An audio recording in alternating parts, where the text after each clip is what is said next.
योगामुळे मन प्रसन्न आणि आरोग्य सुदृढ होते.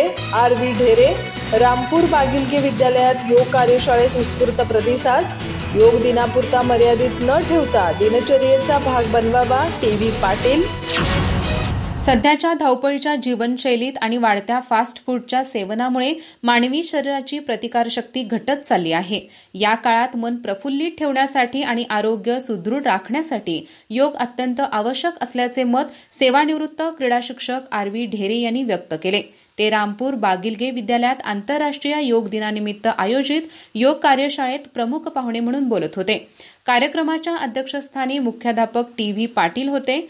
ज्येष्ठ शिक्षक एम.एन. शिवणगेकर यांनी कार्यशाळेच्या उद्दिष्टांवर प्रकाश टाकत कार्यक्रमाची सुरुवात केली. यावेळी आर.व्ही. ढेरे यांनी उपस्थितांना विविध योगासनांची प्रात्यक्षिके करून दाखवत त्यांचे फायदे स्पष्ट केले.